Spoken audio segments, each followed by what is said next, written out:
4월 20일 새벽 기도의 말씀 나눔입니다. 우리 함께 기도하겠습니다. 좋으신 하나님 감사합니다. 오늘도 우리와 함께 하시고 우리 가운데 임하시는 하나님을 찬양합니다. 주일이 지난 첫날입니다. 우리 함께 나눈 말씀 또 드린 예배의 감격과 감동으로 오늘도 살아가게 하시고 하나님의 거룩하심을 증거하는 믿음의 사람들이 다 되게 하여 주시옵소서.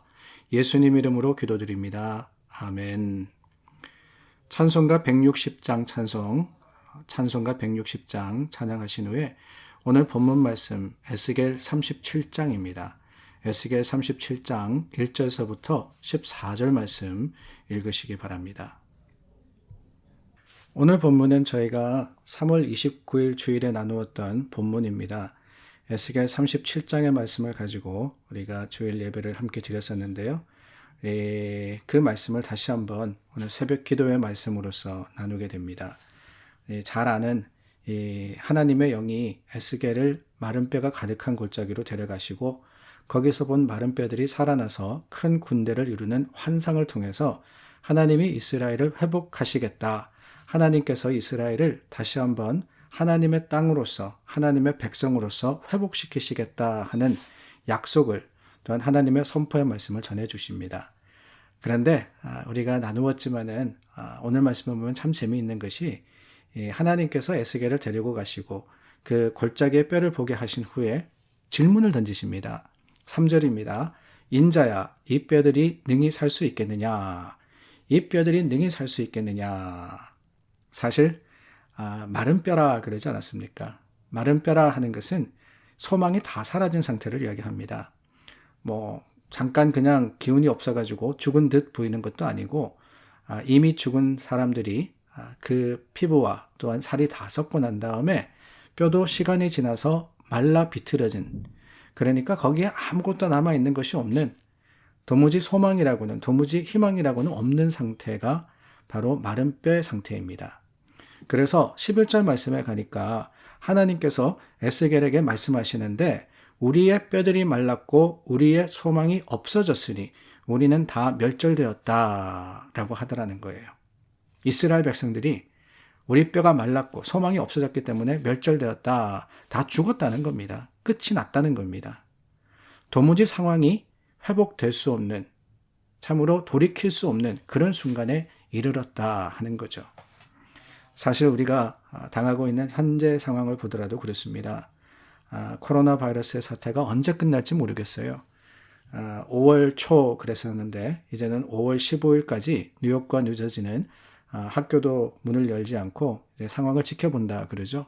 또 5월 15일이 되어도 어떻게 될는지 모르겠습니다. 아직까지 한 달 정도가 남았는데 한 달 후라고 모든 것이 돌이켜질까 회복될까 전혀 알 수 없습니다. 그런데 이런 상황 속에서 하나님께서 우리에게 물으신다고 한번 생각해 보시기 바라요.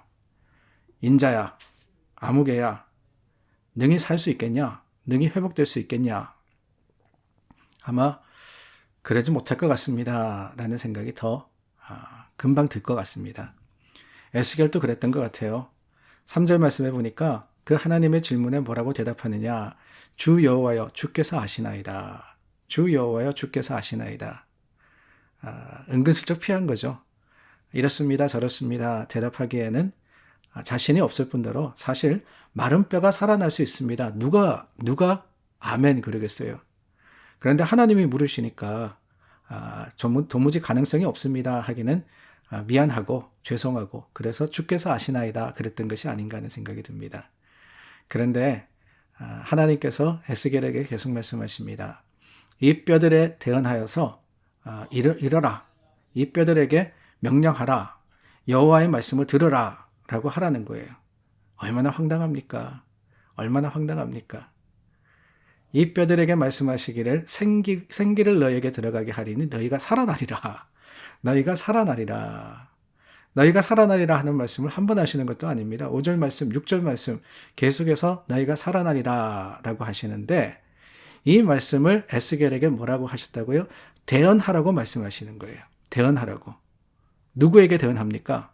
이스라엘 백성에게요? 살아있는 사람들에게요? 아닙니다. 말라 비틀어져 있는 그 마른 뼈들에게 대언하여 이르라 그랬어요. 이 모든 뼈에게 대언하여 이르기를 황당한 상황입니다. 에스겔이 사람들을 향해서도 아니에요. 마른 뼈들을 향해서 외쳐야 됩니다. 뭐라고요? 너희가 살아나리라. 너희가 살아나리라. 말도 되지 않는 상황입니다. 그런데 여러분, 여기에 하나님의 은혜가 있습니다. 여기에 하나님의 백성들의 믿음의 결단이 있습니다. 7절입니다. 이에 내가 명령을 따라 대언하니. 이에 내가 명령을 따라 대언하니. 말도 안 되는 상황입니다. 아니, 대언한다 그러는 게 웃깁니다. 그러나 그 상황 속에서도 에스겔이 한 일은 뭐냐? 에스겔의 결단은 무엇이었느냐? 내가 그렇게 하겠습니다. 명령을 따라 대언하니. 그래요. 하나님께서는 놀라운 일을 계획하셨습니다. 마른 뼈들을 살아나게 하시겠다 하는 계획을 세우시고 그 계획대로 에스겔을 인도하셨습니다. 그런데 여러분, 과연 에스겔이 하나님의 명령대로 마른 뼈들에게 대언하지 않았더라면 어떻게 되었을까? 하나님의 말씀과 명령이 있었음에도 불구하고 이거는 도무지 될 수가 없는 일입니다. 이거는 도무지 이루어질 가능성이 없습니다 하고는 부정했더라면 어떻게 되었을까? 7절 말씀을 보세요. 이에 내가 명령을 따라 대언하니 대언할 때에 소리가 나고 움직이며 이 뼈 저 뼈가 들어맞아 뼈들이 서로 연결되더라. 언제 놀라운 역사, 언제 기적이 일어났습니까? 하나님께서 대언하라 그랬을 때 이루어진 겁니까? 아니면은 그 명령을 따라서 대언하니까 이루어진 겁니까? 대언할 때라고 하는 거예요. 이해가 되지 않습니다. 도무지 받아들이기도 힘듭니다. 이루어질 수 없는 일입니다. 불가능한 상황입니다. 그러나 그 상황 속에서 에스겔이 아멘, 그 명령을 따라서 대언함에, 그 대언할 때에 마른 뼈들이 살아났던 거예요. 그렇습니다. 하나님의 말씀의 능력은 우리가 하나님 앞에 아멘으로서 주님의 말씀을 수긍하고 인정함으로써 나아갈 때 이루어지는 겁니다. 하나님이 힘이 없으셔서가 아니에요. 하나님께서 하지 못하셔서가 아닙니다. 하나님은 우리 없어도 이루시고 우리 없어도 모든 것을 만드시고 계획하시고 또한 그것을 완성시키시는 분이십니다. 그러나 굳이 우리를 하나님께서 그 포뮬라에, 그 공식에 대입시키시는 것은 무슨 이유냐? 다른 게 아니에요. 우리의 믿음을 통해서 하나님께서는 역사하기를 원하시는 분이시기 때문에 그렇습니다. 우리가 주님 앞에 순종으로서 나아가는 것을 기뻐 받으시는 분이시기 때문에 우리로 하여금 하나님을 인정하고 하나님의 말씀대로 행하도록, 그럼으로써 하나님의 뜻을 이루도록 사용하시는 거예요. 사랑하는 여러분, 하나님께서는 지금 우리가 당하고 있는 이 상황도 하나님의 뜻과 계획 가운데 다 준비하셨으리라 믿습니다. 우리가 배워야 하는 것들, 깨달아야 하는 것들, 우리가 달라져야 하는 것들 다 하나님께서는 계획하시고 계시는 줄 확신합니다. 그 하나님의 뜻을 이루는 것은 그러나 우리의 순종임을 기억하며 오늘 주님 앞에 다시 한번 순종함의 믿음의 결단으로서 서시는 여러분들이 되시기를 간절히 부탁드립니다. 기도하겠습니다. 좋으신 하나님, 오늘 말씀 앞에 섰습니다. 에스겔의 모습을 통해서 순종의 놀라운 능력을 보았습니다. 하나님, 우리 앞에 놓인 현실과 상황도 말이 되지 않고 우리가 이해되지 않으며 받아들이기도 힘들다 할지라도 하나님께서 그 가운데 여전히 역사하심을 믿고 아멘으로 또한 순종함으로써 주님의 뜻을 이루는 믿음의 사람들이 되게 하여 주시옵소서. 예수님 이름으로 기도드립니다. 아멘.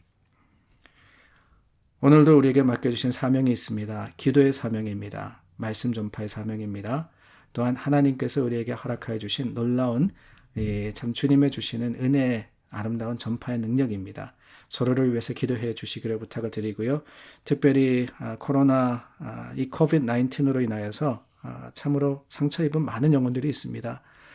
마음이 상한 자들, 또한 병중에 있는 자들, 또한 이웃과 친척과 가족을 잃어버린 많은 사람들을 위해서 오늘도 기도해 주시기를 부탁드립니다.